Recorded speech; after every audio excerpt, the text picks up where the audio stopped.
ठीक है। आपको H2O2 का काइनेमेटिक्स,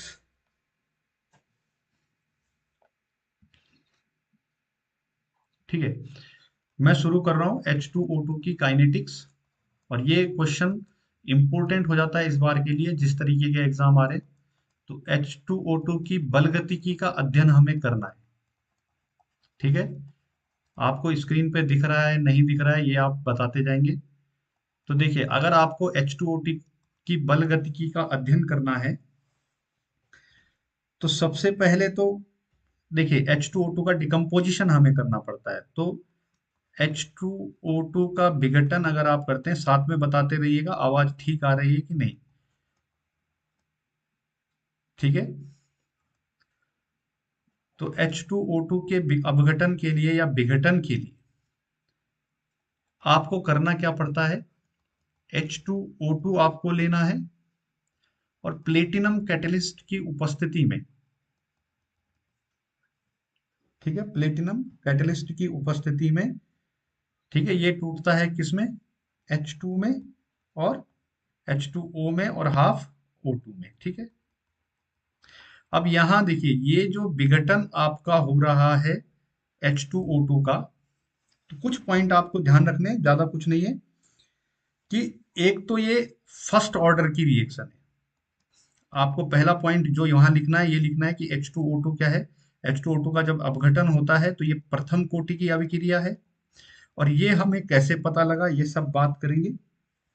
और इस अभिक्रिया को, अगर आपको इसकी बलगति की, रासायनिक बलगतिकी को जानना है तो इसके लिए तरीके तो आपके पास दो हैं, है ना। रासायनिक बलगतिकी को आपको जानना है तो आपके पास दो तरीके हैं। पहला पहला तरीका तो हमारा क्या है, हम यहां से ऑक्सीजन का अमाउंट, अलग अलग टाइम पे ऑक्सीजन का अमाउंट चेक करते हैं कि कितना ऑक्सीजन रिलीज हुआ है, और उसके बेस पे पता करते हैं इसकी केमिकल काइनेटिक्स को। और दूसरा तरीका हमारा क्या है कि हम H2O2 का टाइट्रेशन करते हैं KMnO4 के साथ। ठीक है, KMnO4 के साथ इसका क्या करते हैं, टाइट्रेशन करते हैं, और ये सबसे सरल मेथड है। तो इसलिए हम इसी मेथड को देखेंगे, KMnO4 के साथ इसका टाइट्रेशन करेंगे। क्लियर बात है, अनुमापन है ना। KMnO4 के साथ हम इसका क्या करते हैं, अनुमापन। तो बेसिक बात आप समझ गए कि जो रासायनिक बल गतिकी है H2O2 की, उसको जानने के हमारे पास दो तरीका है। पहला तरीका है हम ऑक्सीजन को टाइम के साथ कंसंट्रेशन को इकट्ठा करके, वॉल्यूम को इकट्ठा करके क्या कर सकते हैं, H2O2 की केमिकल काइनेटिक्स का पता कर सकते हैं। और दूसरा तरीका है हम KMnO4 के साथ इसका क्या करते हैं, टाइट्रेशन करते हैं। तो देखिए, अभी हम KMnO4 के साथ इसके टाइट्रेशन को करेंगे और समझेंगे कैसे इसको किया जाता है। ठीक है, तो आप जरा याद करो, जरा एक कहानी याद करो, जब आपने प्रैक्टिकल किए होंगे एग्जाम में, टाइट्रेशन जब आपने किया होगा, तो टाइट्रेशन के लिए हमारे पास एक होता था ब्यूरेट। ठीक है, एक हमारे पास ब्यूरेट होता था, और इस ब्यूरेट के नीचे हम लगा देते थे अपना बीकर। ठीक है, और इस बीकर में हमने जो प्रैक्टिकल किया था उसमें हमने लिया था क्या, मोहर सोल्ट लिया था, और यहाँ पे नॉन वॉल्यूम का हम ले लेंगे H2O2। मान लेते हैं हमने वॉल्यूम लिया है 20 ml। ठीक है, इसकी कंसंट्रेशन या मोलेरिटी हमें पता है, और इसकी मोलेरिटी हम मान लेते हैं कितना, M। इसकी मोलेरिटी कितनी है, M मोलेरिटी का सॉल्यूशन है, और वॉल्यूम हमने इसका ले लिया 20 ml। और टाइट्रेशन करने वाले हैं KMnO4 के साथ। ठीक है, और हम मान लेते हैं कि KMnO4 की कंसंट्रेशन हमने ली है C, और वॉल्यूम मान लेते हैं इसका V। क्लियर है। अब जब आपके पास ये टाइट्रेशन आप करोगे KMnO4 को, इसके अंदर ड्रॉप बाय ड्रॉप डालोगे तो क्या होने वाला है, जरा चेक करो। पहले तो ये KMnO4 जब H2O2 के साथ रिएक्शन करेगा तो क्या होने वाला है, देखो KMnO4 जब H2O2 के साथ रिएक्शन करेगा एसिडिक मीडियम में, ठीक है, एसिडिक मीडियम हम दे देंगे, याद होगा H2SO4 डालते हैं। तो जो H2O2 है मेरा, ये तो जाता है O2 में, और जो KMnO4 है मेरा, ये एसिडिक मीडियम में किस में कन्वर्ट होता है, Mn2 पॉजिटिव में। आप ये भी बता सकते हैं सर, शॉर्टकट में भी इसको कर सकते हैं, पर थोड़ा समझने की कोशिश कर लीजिएगा। देखिए KMnO4 किस में कन्वर्ट हो रहा है, Mn2 पॉजिटिव में, और H2O2 किस में कन्वर्ट हो रहा है, O2 में। ठीक है, यहाँ पे अगर हम नंबर ऑफ इलेक्ट्रॉन जो क्या हो रहे हैं, एक्सचेंज हो रहे हैं, जिनको हम एन फैक्टर के नाम से भी जानते हैं ना, इसको हम किस नाम से जानते हैं, एन फैक्टर के नाम से। क्योंकि यहाँ जब आप ग्राम तुल्यांक की बात करेंगे तो एन फैक्टर की जरूरत पड़ेगी। देखिए KMnO4 मेरा +7 स्टेट में है और Mn2 पॉजिटिव में है, तो जो KMnO4 के लिए एन फैक्टर मेरा होगा वो कितना हो जाएगा, 5। यहाँ 2 है और यहाँ 7 है, तो टोटल डिफरेंस कितने का है, 5 का। H2O2 में देखिए तो एक ऑक्सीजन का -1 है, तो टोटल 2 का 2 हो जाएगा, तो H2O2 के लिए एन फैक्टर मेरा कितना हो जाएगा, 2। ठीक है, दूसरा यहाँ पे क्या है, देखिए ये एक रिडॉक्स रिएक्शन है, और रिडॉक्स रिएक्शन के लिए हम डाइल्यूशन लॉ का यूज करते हैं। किसका यूज करते हैं, डाइल्यूशन का। तो ये हो जाएगा सर मेरा क्या, अब देखिए इक्विवेलेंट के बेस पे मैं लेने वाला हूं, चेक कीजिए, ग्राम तुल्यांक आपने पढ़ा होगा। ये मैं जबरदस्ती थोड़ा सा घुमा रहा हूं ताकि आप समझ लो, वरना मैं इसको आसान तरीके से भी थोड़ी देर में समझा दूंगा। ग्राम तुल्यांक निकालना पड़ता है हमें जब हमारे पास क्या हो जाए, रिडॉक्स रिएक्शन हो जाए। तो लॉ ऑफ डाइल्यूशन से या ग्राम तुल्यांक की मदद से हम क्या करते हैं, इसको, इसकी कंसंट्रेशन निकालने की मदद करते हैं, कोशिश करते हैं। तो देखिए यहाँ क्या होने वाला, अगर रिडॉक्स रिएक्शन है तो जितने इलेक्ट्रॉन ये KMnO4 डोनेट करेगा उतने ही एक्सेप्ट करने पड़ेंगे किसको, H2O2। सीधा रूल है ना, सीधा सीधा रूल है। जितना इलेक्ट्रॉन H2O2 डोनेट करेगा उतने ही इलेक्ट्रॉन लेने पड़ेंगे किसको, KMnO4 को। क्लियर बात है, इसलिए +7 से कहाँ आया, +2 में। तो ऐसे मान लो, देखिए लॉ ऑफ डाइल्यूशन क्या होता है सर मेरा, ये भी देख लीजिए, या ग्राम तुल्यांक, तो हमारा आना चाहिए इक्विवेलेंस वेट जो हमारा है किसका, H2O2 का, ये बराबर होना चाहिए किसके, इक्विवेलेंस ऑफ KMnO4 के। ठीक है, इक्विवेलेंस ऑफ KMnO4 के। अब ये इक्विवेलेंट्स क्या होते हैं सर, ये भी थोड़ा समझ लेते हैं। तो ये जो इक्विवेलेंट्स मेरे पास होता है इसको बोलते हैं हम बेटा ग्राम तुल्यांक। ठीक है, ये ग्राम तुल्यांक जो मेरे पास होते हैं, ये होता है हमारा molarity, molarity into volume into n factor. Clear है, molarity into volume into n factor. तो देखो यहाँ पे सिर्फ हमें इतना करना है कि अगर मैं H2O2 को यहाँ, अब जरा इस स्ट्रक्चर को समझने की कोशिश कीजिए कि अगर KMnO4 जब आपने डाला था, जब ये इसको क्या करने वाला था, टाइट्रेट करने वाला था, इसको ऑक्सीडाइज करने वाला था, किसको, H2O2 को। H2O2 एक खुद प्रबल ऑक्सीकारक है, लेकिन उससे भी ज्यादा प्रबल कौन है, KMnO4। तो यहाँ H2O2 होने वाला है रिड्यूस और KMnO4 होने वाला है ऑक्सीडाइज। क्लियर है, ठीक है, हाँ देख लीजिएगा। तो यहाँ पे हो क्या रहा है, ध्यान उधर भी है मेरा, थोड़ा सा ध्यान दीजिएगा। ये मेरे पास जब आप वापस आते हैं, जब आप KMnO4 इसके अंदर डालेंगे तो H2O2 का कलर चेंज होने वाला है। तो शुरुआत में जब ये H2O2 ऑक्सीडाइज होगा, जब ये H2O2 क्या होगा, ऑक्सीडाइज, यहाँ ध्यान दे दीजिए -1 से 0 में जा रहा है, तो ऑक्सीडेशन हो रहा है। ठीक है, और +7 से कहाँ जा रहा है, +2 में जा रहा है, तो क्या हो जाएगा, रिड्यूस। तो ये भी ध्यान रखना है, अगर बीच बीच में कुछ उल्टा सीधा बोला जाएगा तो थोड़ा ध्यान दे दीजिएगा। तो जब आपने KMnO4 यहाँ डाला तो KMnO4 H2O2 को क्या करने वाला है, ऑक्सीडाइज करने वाला है, प्रबल ऑक्सीकारक है। ठीक है, प्रबल ऑक्सीकारक है कौन, KMnO4। तो H2O2 को क्या कर देगा, ऑक्सीडाइज कर देगा। तो जब शुरुआत में जब आपने पहली बूंद डाली होगी KMnO4 की, तो एट टाइम हम क्या ले रहे हैं, 0।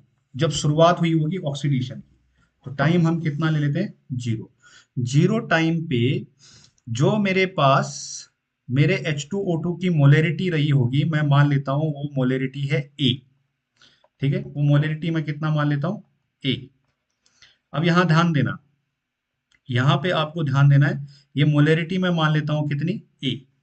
किसकी, H2O2 की मोलैरिटी मैं ले लेता हूं A।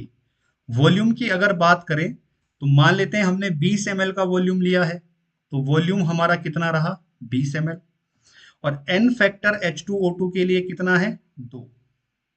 सेम यहां देखिए, अगर इक्विवेलेंट बात वेट की बात करें KMnO4 के लिए, तो KMnO4 का वॉल्यूम अब चेंज हो रहा है, तो KMnO4 का वॉल्यूम चेंज होना है, तो मैं इसका वॉल्यूम मान लेता हूं V नॉट। शुरुआती जो वॉल्यूम KMnO4 का रहा है उसको मैंने मान लिया V नॉट। चेंज किस में आ रहा है KMnO4 के वॉल्यूम में। कंसंट्रेशन इसकी हमें पता होगी, तो कंसंट्रेशन मैं लिख लेता हूं C, और n फैक्टर इसके लिए हो जाने वाला है 5। सेम देखिए, अब एट टाइम जब मेरा कितना रहा होगा T, जब टाइम मेरा कितना रहा होगा T, उस कंडीशन में अगर H2O2 का कंसंट्रेशन या मोलेरिटी रही होगी A माइनस एक्स, ठीक है, H2O2 की मोलेरिटी कितनी हो गई होगी A माइनस एक्स, या R नोट R के फॉर्म में भी ले सकते हैं। वॉल्यूम तो तब भी आपके पास कितना रहा होगा 20 ml, और n फैक्टर H2O2 के लिए अब भी कितना रहेगा 2। यहाँ पे अगर मैं KMnO4 के लिए बात करूं तो इसका वॉल्यूम पहले कम रहा होगा, और टाइट्रेट करते करते वॉल्यूम कहाँ आ गया होगा नीचे। तो मैं मान लेता हूं T टाइम पे इसका वॉल्यूम कितना था VT, तो कंसंट्रेशन तो अब भी सेम रही होगी C, मोलरिटी के फॉर्म में भी ले सकते हैं, और n फैक्टर अब भी इसके लिए कितना है 5।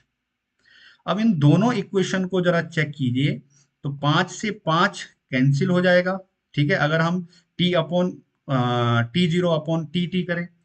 C क्या हो जाएगा, C से C कैंसिल हो जाएगा, 2 से ये 2 कैंसिल हो जाएगा, और 20 से ये डिवाइड कर रहे हैं दोनों को, है ना, तो 20 से 20 कैंसिल, 2 से 2 कैंसिल, C से C कैंसिल, 5 से 5 कैंसिल। तो यहाँ देखिए, यहाँ जो A है ये A डायरेक्टली प्रोपोर्शनल है किसके V नॉट के, A डायरेक्टली प्रोपोर्शनल है किसके V नॉट के, और ये A minus x directly proportional है किसके VT के। A minus x directly proportional है किसके VT के, ठीक है। तो ये वाला रिलेशन जानने के लिए मैंने इतनी मेहनत करी। अब थोड़ा सा समस्या ये है, टाइम लेने का कारण ये भी था कि अभी मेरा सेट नहीं हुआ है, यहाँ पे सेट नहीं हो पा रहा हूँ, तो इसलिए थोड़ा टाइम लिया। तो अब अगर आपको थोड़ा बहुत भी समझ में आ गया तो ये समझ में आ गया होगा कि A और A माइनस एक्स कहाँ से आए। इस A को मैं ऐसे भी लिख सकता हूँ कि जो R नॉट है initial concentration, initial molarity, R not directly proportional है किसके V नॉट के, और R डायरेक्टली प्रोपोर्शनल है किसके VT के, ठीक है, क्लियर है। इसको ऐसे भी लिखा जा सकता है। अब अगर ये फर्स्ट ऑर्डर की रिएक्शन है, ठीक है, फर्स्ट ऑर्डर की रिएक्शन अगर ये है, तो फर्स्ट ऑर्डर रिएक्शन के लिए पहले एक बार वापस देख लीजिए कि जो मेरा A था, या मैं इसी को लिख देता हूं R नॉट, ये बराबर आया, डायरेक्टली प्रोपोर्शनल आया था सर किसके V नॉट के, और A माइनस एक्स जिसको आपने बोला, जिसको आप बोल रहे हैं R, ये डायरेक्टली प्रोपोर्शनल आया था किसके VT के। तो अगर आप फर्स्ट ऑर्डर की रिएक्शन का रेट देखो तो के बराबर होता है किसके, मतलब हर कंडीशन में जो इसका कंसंट्रेशन है वो इसके वॉल्यूम से क्या करेगा मेल खाएगा, है ना, इसके वॉल्यूम से क्या करेगा मेल खाएगा। मतलब अलग अलग समय पर जो VT का मान होगा वो के लिए क्या होगा हर बार समान मिलेगा। तो के बराबर क्या होने वाला है 2.303, ये होता है ना, ये आप जानते हैं, अपॉन टी, और लॉग आ जाएगा मेरा कितना आर नॉट अपॉन आर, इतना आप जानते हैं। अब देखिए आर नॉट किसके बराबर है वी नॉट के, तो मैं इसी इक्वेशन, और आर किसके बराबर है वीटी के, तो मैं के कैसे लिख सकता हूं इसके लिए 2.303 upon t log v naught upon v t, इस तरीके से मैं इसको लिख सकता हूं। तो इतनी सारी बात आपको करनी पड़ेगी, लेकिन इतना सारा आपको सॉल्व करने की जरूरत नहीं है। तो अब थोड़ा सा आपको ये समझ आ गया होगा वी नॉट कहां से आया और वीटी कहां से आया, ठीक है। अगर थोड़ा दिक्कत आ रही होगी तो थोड़ा सपोर्ट करिएगा, फर्स्ट टाइम लाइव आ रहा हूं तो दिक्कत तो आती है ना, पहली बार नया एक्सपीरियंस। अब आप इसको ऐसे कर सकते हैं, देखिए अगर मेरे पास H2O2 की रिएक्शन है, जो आपको याद रखना है, लिखना तो आपको ये सब पड़ेगा, है ना, H2O2 जो है KMnO4 के H2O2 का अपघटन जब होगा तो ये क्या देने वाला है, ये तो आपको देने वाला है H2O प्लस आपको क्या देने वाला है, हाफ O2। ये आपके लिए ट्रिक है समझने के लिए, ध्यान दीजिएगा, ये ट्रिक है समझने के लिए, है ना। तो H2O2 तो आपने लिखना है at t equal to zero, जब समय कितना था, जीरो। तो जीरो समय पे अगर H2O2 की सांद्रता रही होगी कितनी, आर नॉट। H2O2 की सांद्रता कितनी रही होगी, आर नॉट शुरुआती। तो शुरुआत में जब कोई काम शुरू भी नहीं हुआ है तो शुरुआती सांद्रता तो आर नॉट थी, तो H2O कितना बना होगा, जीरो। O2 भी कितना बना होगा, जीरो। ये बात समझते होंगे। ऐसा समझ लीजिए कोई बंदा घर से जाखणदार आ रहा है और अभी समय जीरो है, उसने चलना शुरू भी नहीं किया, तो वो शुरू में कहाँ होगा, वहीं पे जहां पे वो स्थान रहा होगा। या वो रोटी खा रहा है, कुछ भी ले लिया आप कंसंट्रेशन के टर्म्स में, है ना। कोई बंदा खाना बना रहा है, तो t equal to time zero पे खाना भी क्या बनेगा, जीरो। जब समय खाना बनाना शुरू ही नहीं हुआ तो खाना भी क्या रहेगा, जीरो रहेगा। लेकिन एक टाइम ले लेते हैं कितना, टी। इस टी टाइम पे ये जो कंसंट्रेशन हो गई H2O2 की कितनी हो गई, आर। तो H2O मान लेते हैं, हाफ O2 कितना बन गया, हाफ एक्स बनेगा। तो H2O कितना बन जाएगा, 2x। तो यहां से हमें कोई लेना देना नहीं है क्योंकि बल गतिकी किसकी निकालनी है, H2O2 की। तो इनिशियल कंसंट्रेशन कितनी थी, आर नॉट। फाइनल कंसंट्रेशन कितनी है, r. A upon a minus x भी कर सकते हैं आप, कोई दिक्कत नहीं है। इनिशियल कंसंट्रेशन आर नॉट और फाइनल कंसंट्रेशन आर। इसी को वॉल्यूम की टर्म्स में लिख दीजिए कि अगर इनिशियल कंसंट्रेशन है, वॉल्यूम है वी नॉट, और फाइनल कंसंट्रेशन कितना है, वी। या मैं इसको लिख देता हूं वी टी। तो आपको सिर्फ इस आर नॉट की जगह पे क्या लिख देना है, वी नॉट, और आर की जगह पे क्या लिख देना है, वी टी। बस इतना आपको ध्यान रखना है, ज्यादा आपको कुछ करने की जरूरत नहीं है। हाँ, आपको ये सब लिखना पड़ेगा कि ये H2O2 का जो विघटन होता है वो प्लेटिनम उत्प्रेरक की उपस्थिति में होता है, ये बात आपको लिखनी पड़ेगी, पहली लाइन। ठीक है। पेन, ये स्टाइलर भी थोड़ा ठीक से नहीं चल रहा है तो थोड़ी सी परेशानी के लिए खेद। तो प्रथम कोटि की जो H2O2 है, क्या प्लेटिनम उत्प्रेरक के उपस्थिति में क्या करते हैं, अपघटन करते हैं। ठीक है। इसकी बल गतिकी को जानने के लिए KMnO4 के साथ क्या किया जाता है, टाइट्रेशन किया जाता है, ये सबसे उत्तम विधि है। ठीक है। अलग अलग समय पर हम क्या करते हैं, वी नॉट और वी के वॉल्यूम के मानों को ज्ञात करते हैं, सीधा ऐसा समझिए। अलग अलग समयांतराल पर वी के अलग अलग मान ज्ञात करते हैं। ठीक है। और टाइट्रेशन से हमें पता लगता है कि जो ए है वो डायरेक्टली प्रोपोर्शनल है किसके, वी नॉट के। और जो ए माइनस एक्स है वो डायरेक्टली प्रोपोर्शनल है वी टी के। तो इसलिए के का मान क्या हो जाना चाहिए, ये सब। तो ये सब बातें आपको लिखनी है। थ्योरेटिकल अगर आपको चाहिए होगा तो कल तक थ्योरेटिकल मैं यहाँ पे वीडियो बना के दे दूंगा, ठीक है। तो इतनी सी बातें आपको करनी है, ज्यादा कुछ नहीं। और आप ये बोल सकते हैं कि अगर इस समीकरण में अगर हम क्या करें, के एम एन ओ फोर के वी टी के मान रखें, वी टी के अलग अलग मान अलग अलग समय पे, है ना। टी इक्वल टू वन पे वीटी का मान रखो, टी इक्वल टू टू पे वीटी का मान रखो, टी इक्वल टू थ्री पे वीटी का मान रखो। तो हर बार के का मान क्या आने वाला है, सेम। इसीलिए फर्स्ट ऑर्डर रिएक्शन है। ठीक है। तो अभी जरा बताओ कुछ थोड़ा बहुत समझ में आया कि नहीं, या फिर थोड़ा सा ट्राई करूं मैं शॉर्टकट में बताने का, कमेंट कर दीजिएगा। पहली क्लास है तो थोड़ी दिक्कतें तो आएंगी, है ना। तो बताते रहिएगा साथ साथ में। अब ये थोड़ा डिले चल रहा है तो मुझे इसमें अजीब लग रहा है, अजीब अजीब, मतलब फील नहीं हो रहा है। थोड़ा सा डिले चल रहा है, कमेंट टाइम से नहीं आ रहे हैं तो मैं कहीं का कहीं चल जा रहा हूँ।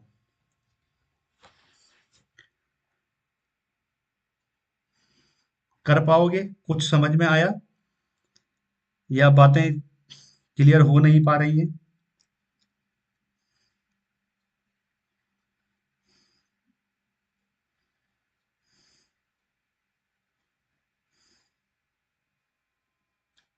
प्रतीक भैया, प्रतीक जी, थोड़ा बहुत कुछ समझ में आया या दोबारा देखना चाहिए, शॉर्टकट में बताऊं दोबारा। थ्योरेटिकल तो आपको बुक में भी मिल जाएगा।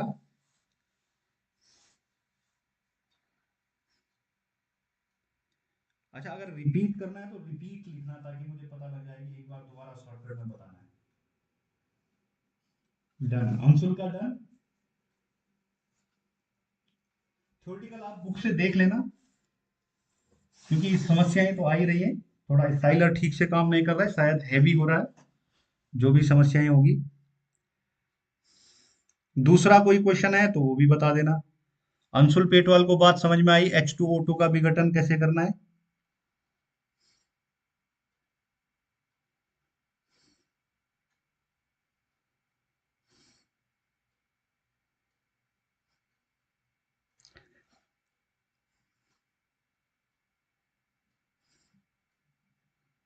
कोमल को समझ में आई बात? देखिए, स्कूल में कर चुके हैं, तो स्कूल का थोड़ा ज्यादा अच्छा इफेक्ट पड़ता है, और ये थोड़ा मेरे लिए नया है। तो अगर आपको थोड़ा बहुत ध्यान आ गया होगा, ठीक है। एक और क्वेश्चन था जो मुझे लगता है कि इस बार आ सकता है, वो N2O5 के लिए हमें क्या निकालना था? टोटल प्रेशर निकालना था। तो क्या ये हो जाएगा तुमसे? N2O5 के लिए टोटल प्रेशर निकालना था, ये हो पाएगा?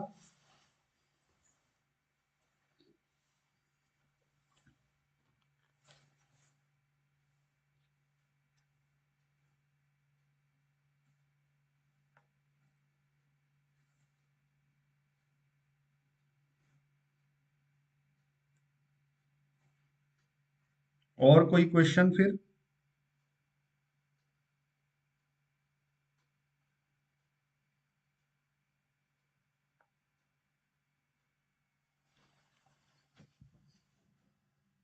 और कोई क्वेश्चन?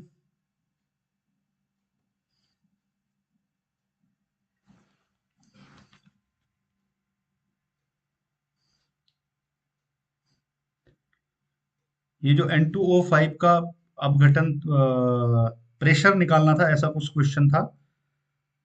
टोटल प्रेशर हमें उसमें निकालना होता था, वो आ जाएगा वैसे मैं देखूं। ठीक है, और कोई क्वेश्चन जिसमें दिक्कत हो? ऑर्गेनिक में कोई प्रॉब्लम हो? मैं सीधे अपनी बातें बताऊं जो मुझे बताना है। ठीक है, N2O5 वाला देख लेते हैं। N2O5 वाला देख लो, थोड़ा सा इसको देख लेते हैं। बाकी सब चीजें क्लियर आ रही है ना, ज्यादा दिक्कतें तो नहीं हो रही है? तो मैं देख लेता हूँ यहाँ पे। ठीक है, क्वेश्चन मैंने, तो क्वेश्चन क्या था हमारे पास? अगर एनसीईआरटी तुम्हारे पास है तो एनसीईआरटी खोल के रख दो, ताकि थोड़ा सा इजी रहेगा। देखो, क्वेश्चन था हमारे पास कि N2O5 का विघटन होता है, और ये जाता है किसमें? 2N2O4 में, और साथ में निकलती है कौन सी गैस? O2 gas. इसने बोला कि अगर समय t बराबर अगर मेरे पास जीरो है, तो जो टोटल प्रेशर है, ये टीपी है, टोटल प्रेशर है, ये होता है 0.5। और अगर मेरे पास t बराबर 100 सेकेंड है, तो उस समय जो टोटल प्रेशर होता है वो होता है मेरा कितना? 0.512। अब यहाँ पे हम बहुत बार गलती कर देते हैं, जब हम फर्स्ट ऑर्डर का रिएक्शन लगाते हैं तो हम पी नॉट इसको ले लेते हैं और इसको पी टी ले लेते हैं, या पी टोटल फाइनल है ना, पी अंतिम हम इसको ले लेते हैं। तो ऐसा नहीं है, यहाँ पे ध्यान देने वाली बात क्या है? देखिए, हमें जो ये आंकड़े देने हैं वो देने हैं N2O5 के लिए। किसके लिए आंकड़े देने हैं? N2O5 के लिए। तो अगर T मेरा जीरो रहा होगा, ध्यान दीजिए, अगर T मेरा कितना है? जीरो, तो इस समय N2O5 का टोटल प्रेशर, देखिए अगर अभी रिएक्शन शुरू भी नहीं हुई है, तो N2O4 क्या रहा होगा? जीरो। और O2 भी क्या रहा होगा? जीरो। तो जो टोटल प्रेशर है वो किसका रहा होगा? N2O5 का, और वो प्रेशर उसने हमें दे दिया 0.5 बार, एटीएम में दे रखा है। ठीक है, अब अगर किसी समय टी पर, जब समय हो गया है 100 सेकेंड हो गए हैं, तो उस समय प्रेशर, है ना, टोटल जो प्रेशर है वो टोटल कितना है? 0.5। तो टी समय पर 100 सेकेंड के बाद जो O2 है, ये O2 बन चुका होगा x मोल। N2O4 कितना बन चुका होगा? 2x मोल। और N2O5, ये जो N2O5 है, ये कितना, अगर इसको बैलेंस देखो करेंगे, तो 2 N2 बैलेंस रिएक्शन लिख दो, तो ये हो जाएगा मेरा 0.5 माइनस 2x। अब यहाँ पे इतना प्रेशर है N2O5 का, इतना प्रेशर है N2O4 का, और इतना प्रेशर है X का, तो ये प्रेशर होगा टोटल। जबकि हमें प्रेशर किसका किसका चाहिए, सिर्फ N2O5 का, इसके विघटन का करना है। तो देखो, अगर K आपको लिखना है तो K बराबर आपका क्या होता था, 2.303 अपॉन टी लॉग, और R की जगह मैं लिख लेता हूं पी नॉट, और आर नॉट की जगह पी नॉट, और R की जगह लिख लेता हूं P। ये P टोटल है। तो ये तो P टोटल है बेटा, ये है N2O5 के लिए, अभिकारक के लिए। जब रेट ऑफ रिएक्शन की बात करते हैं तो या तो सिर्फ अभिकारक लेते हैं या तो प्रोडक्ट, और हम ज्यादातर बात करते हैं किसकी, अभिकारक की। तो ये P टोटल चाहिए हमें किसका, N2O5 का, जबकि टोटल प्रेशर हमें जो दे रखा है वो इन तीनों का टोटल प्रेशर दे रखा है। तो हमें निकालना किसका है, N2O5 का, इसका प्रेशर निकालना है। ये 0.5 में से 2x हमें घटाना पड़ेगा, और अगर 2x घटाना है तो पहले हमें जानना पड़ेगा x क्या है। तो अगर x निकालना है तो देखिए, हमें निकालना पड़ेगा P टोटल, और P टोटल बराबर मेरा कितना है, जरा चेक कीजिए, 0.5 माइनस 2x प्लस 2x और प्लस x। यहां पे आप ब्रेकेट लगा दीजिए, ठीक है। अब ये 2x और 3x हो जाएगा, 2x प्लस x 3x, और इसमें से 2x घटाएंगे तो x हो जाएगा। तो PT बराबर मेरा क्या होने वाला है, 0.5 माइनस x। क्लियर है, 3x प्लस x, ठीक है, प्लस में आएगा क्योंकि 3x प्लस में रहेगा, और माइनस 2x हो जाएगा। तो जो मेरा x आएगा, x बराबर मेरा कितना आने वाला है, PT माइनस 0.5। बोलो, इतनी बात समझ में आई, इतनी बात समझ में आई। x बराबर मेरा कितना हो जाएगा, PT माइनस 0.5। देखो, अब P टोटल मेरे पास कितना दे रखा है ना, P टोटल मुझे कितना दे रखा है ये मुझे देखना पड़ेगा। या आप क्या कर दो, सीधे सीधे इसको इसमें से घटा लो, जरा चेक करो। इस x का वैल्यू यहां रख दो, x का वैल्यू कहां रख दो, यहां। तो जो PN2O5 मेरे पास है, देखो हमें निकालना किसका है, N2O5 का, तो ये निकालते हैं। तो यहां आ जाएगा 0.05। बात समझ में आ रही होगी, इतनी मेहनत क्यों करना है, सिंपल एक बात समझिए, हमें N2O5 का प्रेशर चाहिए, इसलिए इतनी सारी मेहनत कर रहे हैं, वरना हम डायरेक्ट प्रेशर रख देते। तो ये PN2O5 में 0.5 ये वाला वैल्यू है 2x, ठीक है, माइनस क्या हो जाएगा, 2 इंटू एक्स, एक्स का वैल्यू कितना है, PT माइनस 0.5, ठीक है। तो क्या हो जाएगा, PT माइनस 0.5, ये आ जाएगा, ठीक है। तो ये आ जाएगा मेरा 2PT। तो PN2O5 मेरा आना चाहिए, एक बार आप भी चेक कर लेना, लगभग 1.5 माइनस 2PT, इतना आना चाहिए, ठीक है। तो ये आया मेरा P2N5। और टोटल प्रेशर है कितना, टोटल प्रेशर हमें दे कितना रखा है, 0.512, है ना। तो ये क्या आ जाएगा, PN2, यार स्टाइलर भी धोखा दे रहा है मुझे ना, PN2,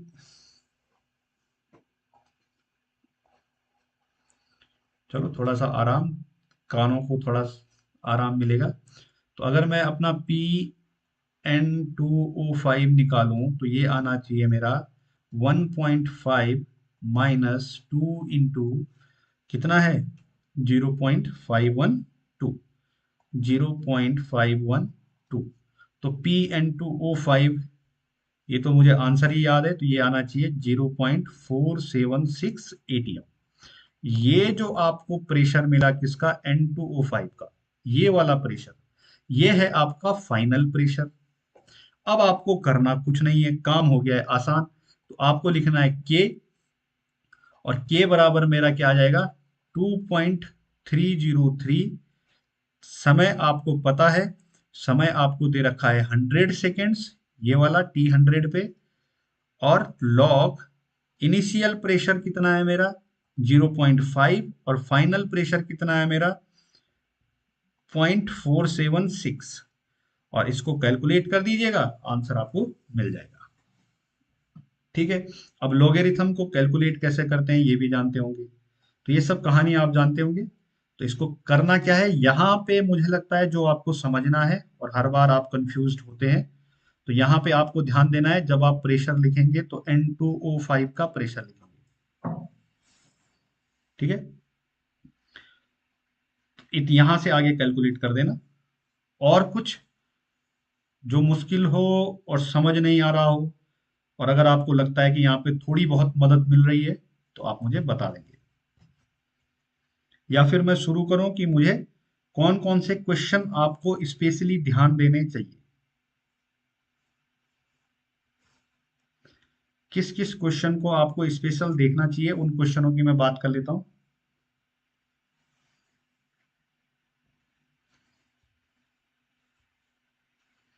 क्योंकि ज्यादा लंबा समय हो जाएगा, तुम भी बोर हो रहे होंगे, बहुत समय हो गया। और कुछ है, कुछ लोगों का तो भागने का मन कर रहा होगा, बहुत पढ़ लिया, दो ही क्वेश्चन हो पाए, आधा टेंशन इसने दे दी।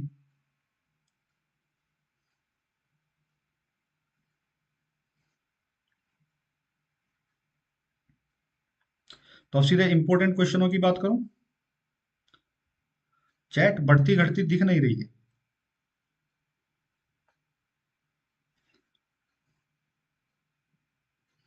लास्ट मैसेज मुझे अभी प्रतीक का दिख रहा है, तो कोई और यहाँ मैसेज करे, अंशुल आप ही कर दो, क्या करना चाहिए आगे। मैं अपनी बात करूं, क्या क्या क्वेश्चन आपको स्पेशली देखने चाहिए। देखो, दो क्वेश्चन तो मैंने बता ही दिए हैं। एक तो आपको H2O2 को लेके चलना है, H2O2 को आपको लेके चलना है।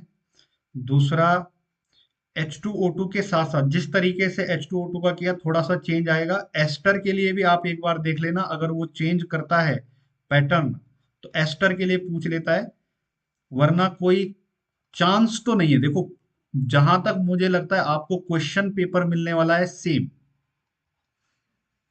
नो चांस, क्योंकि पुराने पेपरों में थोड़ा बहुत प्रॉब्लम हो गई है, तो इसलिए क्वेश्चन पेपर में ज्यादा बदलाव तो मुझे नहीं लगता आने वाले होंगे। तो ये दो क्वेश्चन आप देख लीजिएगा। एक आप फोस्पिन, देखिए जिनके वीडियो में मैंने थ्योरी ज्यादा दे रखी है, जिन जिनके वीडियो में मैंने थ्योरी लिख के दे रखी है ना, वो क्वेश्चन मतलब समझ लो मेरी नजर में थोड़ा इंपॉर्टेंट ज्यादा है, इसीलिए मैंने थ्योरी लिखी है। और अगर हमने पहले उन पे ज्यादा बात नहीं की होगी, तो देखो, जब आप स्टार्टिंग से चलोगे सॉलिड स्टेट से, तो सॉलिड स्टेट में आपको क्रिस्टलाइन और नॉन क्रिस्टलाइन दोनों को देखना पड़ेगा। एफ सेंटर पे ज्यादा फोकस करना, ठीक है, एफ सेंटर पे इस बार ज्यादा फोकस करना, बहुत टाइम से नहीं आया है। क्रिस्टलाइन नॉन क्रिस्टलाइन, बाकी शॉर्टकी और फ्रैंकल आप सबको याद होगा। थोड़ा सा आप रेडियस का देख लेना, रेडियस और ए के बीच का रिलेशनशिप हल्का फुल्का आने के चांस नहीं है, लेकिन क्या है एमसीक्यू इस बार देगा, तो एमसीक्यू में वो दे सकता है कि रेडियस और ए के बीच का रिलेशन क्या है, एज लेंथ के बीच का रिलेशन क्या है, तो थोड़ा सा इसको देख लेना, ज्यादा नहीं, ठीक है।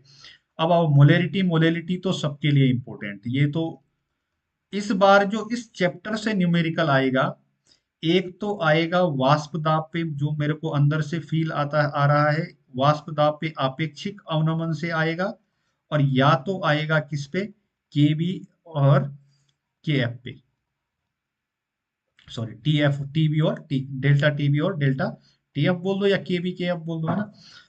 अभी समझ गए होंगे, यहां से इसका क्वेश्चन बनने के चांसेस है। एमसीक्यू में यहां से फिर से आने वाला है वांट ऑफ, वांट हाफ फिर से आने वाला है, तो ये देख लीजिएगा, ये आएगा किसमें, एमसीक्यू में, ठीक। और इंपॉर्टेंट में मोलेरिटी, मोलेरिटी आपको देखना ही देखना है, और राउल्ट और हेनरी आपको देखना ही देखना है। तो क्या आपको इतना आता है, साथ में चलते रहिएगा। दूसरा, अगर आप तीसरे चैप्टर चैप्टर की बात करें, तो तीसरे चैप्टर में आपको जहां फोकस करना चाहिए इस बार, यहां फोकस कीजिएगा केसी पे, ठीक है, केसी पे, जहां केसी का एंटी लॉग हम निकालते हैं, इस वाले न्यूमेरिकल पे थोड़ा फोकस कीजिएगा। और केसी अगर हो गया तो डेल्टा जी आप समझ जाएंगे। तो यहां से केसी का न्यूमेरिकल ज्यादा आएगा किसकी अपेक्षा, ई सेल की अपेक्षा, ये ऐसा। तो ये दोनों न्यूमेरिकल आप देख लीजिएगा, यहां से यही आएगा। ईंधन सेल की बात आप कर लेंगे, थोड़ा बहुत पढ़ लेना फ्यूल सेल के बारे में। और फेराडे, और फेराडे के साथ जो दोनों लॉ हैं वो लॉ देख लेना, फेराडे का भी। और इसके बाद जो आपके पास इंटीग्रेटेड लॉ आने वाला है वो आने वाला है जीरो ऑर्डर का। फर्स्ट ऑर्डर इस बार नहीं आएगा, इस बार आने वाला है किसका, जीरो ऑर्डर का। देखो एक तुक्का है, तो क्योंकि फर्स्ट ऑर्डर हम पढ़ भी लेते हैं, जीरो ऑर्डर हम पढ़ते नहीं है, तो जीरो ऑर्डर थोड़ा देख लीजिएगा, इस पे आएगा। और जब एमसीक्यू की बात आएगी तो वो पूछेगा यूनिट। तो यूनिट आप कैसे निकालते हैं, रेट बराबर के इंटू कंसंट्रेशन की पावर जो भी है, first order second order, n लिख देता हूं। इससे कैसे यूनिट निकालते हैं, ये तो यहां से एमसीक्यू में ये आ सकता है, ठीक है। बाकी देखो, जो हमारे पास नेक्स्ट चैप्टर है, जीरो ऑर्डर के साथ प्रभावित करने वाले कारक है ना, ये तो ऑफ कोर्स इंपॉर्टेंट कारक। तो यहाँ आपको एक्टिवेशन एनर्जी भी देखना है, टेम्परेचर भी देखना है, मतलब आरएनएस इक्वेशन आपको थोड़ी देखनी चाहिए। इसका एक्सप्लेनेशन मैंने ठीक ठाक दे रखा है, बहुत ज्यादा भी नहीं है, लेकिन बोर्ड पेपर वालों के लिए बहुत बढ़िया मैंने दे रखा है, किसमें, वीडियो में, है ना। तो जहां सक्रियण एनर्जी ताप को प्रभावित करती है, दोनों वीडियो बने हुए हैं, टेम्परेचर का भी और एक्टिवेशन एनर्जी का भी। तो अब इतना समय तो नहीं होगा, लेकिन बुक से एक बार देख लेना, पर अगर जब फ्री हो तो सुन लेना इसको। ये थोड़ा मैंने डिटेल दे रखा है जहां तक मुझे याद है। इसके बाद जो आपका पांचवा चैप्टर है, वहां छोटे छोटे क्वेश्चन हैं, सारे ही लगभग आपको करने हैं, रिपीट होते रहते हैं वो। छठे चैप्टर में आयरन आपको आता होगा, लेकिन आयरन के चांसेस हैं कम, तो थोड़ा सा ध्यान दीजिएगा एल्यूमिनियम पे। ठीक है, एल्यूमिनियम में क्रायोलाइट की क्या भूमिका है और इसका निष्कर्षण कैसे करते हैं, कल ही वीडियो डाला है, तो आपको सुनना ज्यादा ज्यादा सुनने की जरूरत नहीं है, थोड़ा सा थ्योरी पढ़ लेना इसकी, वीडियो में दे रखी है, स्क्रीनशॉट मार के थ्योरी पढ़ लेना। तो एल्यूमिनियम का निष्कर्षण देख लेना। और लास्ट में जो थोड़े बहुत छोटे छोटे क्वेश्चन है, मॉन्ड प्रोसेस वगैरह वगैरह, उनको आप किसके लिए, एमसीक्यू के लिए देख लेंगे।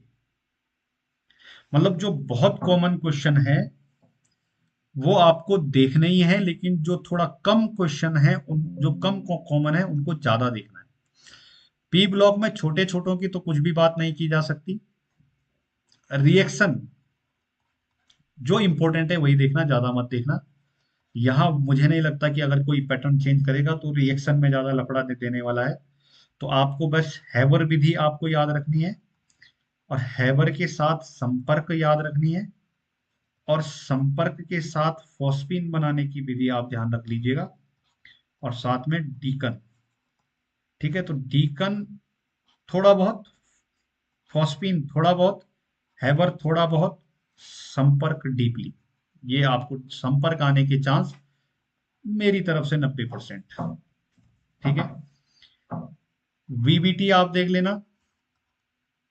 अच्छा, डी ब्लॉक से कॉमन क्वेश्चन ही आएंगे, छोटे छोटे क्वेश्चन, संक्रमण तत्व क्यों बोलते हैं, अलाना फलाना, तो यहां से लफड़ा नहीं होने वाला है आपके लिए, कोई दिक्कत नहीं होने वाली है। और अगर कोऑर्डिनेशन कंपाउंड की बात करें, तो कोऑर्डिनेशन कंपाउंड पे वीबीटी पे क्वेश्चन आ सकता है डायरेक्ट, वीबीटी पे डायरेक्ट क्वेश्चन आ सकता है। क्रिस्टल फील्ड स्प्लिटिंग, है ना, ठीक है, क्रिस्टल फील्ड स्प्लिटिंग के बारे में देख लेना। और इससे रिलेटेड जो क्वेश्चन आते हैं, रंगीन आयन है क्यों नहीं है। डी ब्लॉक से इलेक्ट्रॉनिक विन्यास ध्यान रखना, अगर भूल गए हो तो फिर से समझना, पहला इलेक्ट्रॉन भी 4s में भरा जाता है, और पहला इलेक्ट्रॉन जाता भी कहां से है, 4s से, ये बात जरूर ध्यान रखना। ठीक है, तो यहां से आपको सिर्फ इतना ध्यान रखना, वीबीटी आपको देख लेना है, सीएफएससी आपको देख लेना है, समावयवता को थोड़ा बहुत देख लेना है। ठीक है, समावयवता देख लेना है। अगर आपको ऐसा लगा कि सर बहुत ज्यादा हो रहा है, तो दिन में 2 बजे 3 बजे के बाद आप यहाँ पे छोटे छोटे क्वेश्चन और उनको हवा में फटाफट समझाने की कोशिश मैं कर सकता हूँ। अभी थोड़ा समझ में आ गया है, तो अभी थोड़ा फील हो रहा है कि मैं वापस लाइव आ सकता हूँ। तो अगर दिक्कत आई, क्वेश्चन फंसे, तो 3 बजे के बाद कोई भी टाइम मुझे दे देना, 4, 5, 6 बजे, मैं वापस कल लाइव आ जाऊंगा और जो क्वेश्चन आप देंगे तो उनको फटाफट हवा में शॉर्ट शॉर्ट करके मैं समझा दूंगा, है ना। यहाँ तो अभी अब थोड़ा हाथ फॉर्मल हो गया है, ठीक लग रहा है यहाँ पे। तो इतने क्वेश्चन। तो यहाँ से वीपीटी वीबीटी और क्रिस्टल फील्ड पे थोड़ा फोकस करना, इसकी थ्योरी इस बार आ सकती है। बाकी अगर आप बात करें किसकी, ऑर्गेनिक की, ऑर्गेनिक में नेम्ड रिएक्शन, तो ये आपको ध्यान देनी होगी। नेम्ड रिएक्शन आपको एक बार या एक चीज और याद रखिए, SN1 और SN2, ये भैया ऐसे समझ लो लिख के दे दिया उसने, इन दोनों में डिफरेंस दीजिए। SN1 SN2 से क्वेश्चन टपकने वाला है 100%। जिस तरीके के क्वेश्चन इस पेपर इस बार बन रहे हैं, तो इस बार थोड़ा सा अंडरस्टैंडिंग लेवल के बन रहे हैं, तो आपको समझना है SN1 कौन देगा, SN2 कौन देगा, है ना। तो जब आप जहां आपने डिफरेंस लिखे होंगे आसानी से समझ जाओगे। SN2 के लिए स्ट्रॉन्ग न्यूक्लियोफाइल की जरूरत होती है और SN1 के लिए वीक न्यूक्लियोफाइल की जरूरत होती है। बस इतने से आप गेम समझ जाएंगे। आपको याद रखना है कि SN1 में जो न्यूक्लियोफाइल है वो कैसा है, वीक भी चल जाता है, और SN2 के लिए कैसा न्यूक्लियोफाइल चाहिए होता है हमें, स्ट्रॉन्ग। तो बस अगर आप इसको ध्यान में रख के थोड़ा सा दिमाग लगाएंगे तो इजीली पता लग जाएगा। फिर SN1 SN2 यहां से ले लीजिए। यहां से आपको देखना चाहिए वुड्स। यहां मैं सीधे सीधे नाम बता देता हूँ, वुड्स फिटिंग। तो ये तो आप जानते होंगे, सोडियम के साथ ड्राई ईथर की प्रेजेंस में, तो ये सिंपल सिंपल रिएक्शन आने वाली है। तो यहां से आपको सिंपल याद रखना है, सैंडमेयर, फिनॉल से क्लोरोबेंजीन, ये इंपॉर्टेंट है। ये आपको आ जाते होंगे, नाइट्रेशन, क्लोरीनेशन, सब कुछ। तो ये तो किसी के साथ भी आ जाते हैं, तो ये ध्यान रखिएगा। रिएक्शन आपके लिए इंपॉर्टेंट हो जाएगी, इटार्ड, सीधे नेम्ड पे आ रहा हूं, और कॉल्वे, इटार्ड हो गई, कॉल्वे हो गई, गाटरमैन में गाटरमैन कोर्क है, ये आपके लिए इंपॉर्टेंट हो जाएगी। और विलियमसन, विलियमसन ईथर सिंथेसिस एक इंपॉर्टेंट रिएक्शन की अगर मैं बात करूं जिसके चांसेस हैं, कॉल इटार्ड मैंने लिख दी, कॉल्वे लिख दी, गाटरमैन लिख दी, विलियमसन ईथर सिंथेसिस लिख दी, और साथ में अपचयन वाली जो रिएक्शन है पीछे, है ना, आ, नाम भूल रहा हूं मैं, एल्डिहाइड का अपचयन जो करते हैं एल्केन में, क्लिमेंसन, क्लिमेंसन और वुल्फ किश्नर के साथ साथ एल्डोल और कैनिजारो। बस इन रिएक्शनों को आप देख लीजिए, मेरे हिसाब से हो जाएगा। प्राइमरी, सेकेंडरी और टर्शियरी, एमीन और एल्कोहल, दोनों को देख लीजिएगा। तो बाकी तो फिजिकल और फर्स्ट में ही टफ था, यहाँ तो आपको इतनी दिक्कत नहीं आने वाली है, वैसे तो सिलेबस बहुत ज्यादा है। तो बाकी चीजें आपको थोड़ी थोड़ी देखनी है। तो ये प्राइमरी, सेकेंडरी, टर्शियरी, एमीन और अल्कोहल में अंतर देख लीजिएगा। और थोड़ा सा आपको देखना होगा, एमीन की रिएक्शन है, एसिडिटी बेसिसिटी वैसे तो देगा नहीं, पर अगर फिर भी देता है तो एसिडिटी और बेसिसिटी को थोड़ा सा एमीन की बेसिसिटी पे आप जरूर देख लेना, है ना। बस इतना सा, बाकी क्वेश्चन ऊपर ऊपर पढ़ लेना, मेरे हिसाब से ज्यादा समय लग रहा है तो मैं भी बहुत तेज तेज बोलने की कोशिश कर रहा हूँ। तो ज्यादा नहीं करते हैं, आप सीधे मुझे बता देना अगर कोई ज्यादा समस्या आई, तो 3 बजे के बाद कोई भी टाइम आप चुन लेना कल, और मुझे बता देना कि सर ये वाले क्वेश्चन या ये वाला क्वेश्चन पेपर थोड़ा हवा में बता दो, तो फटाफट मैं उसको क्या कर दूंगा, सॉल्व कर दूंगा। आधा पौन घंटे ऑनलाइन आएंगे, ज्यादा नहीं। ठीक है, तो ज्यादा नहीं करते हैं, मेरे हिसाब से फालतू में तुम्हारा भी समय जा रहा है।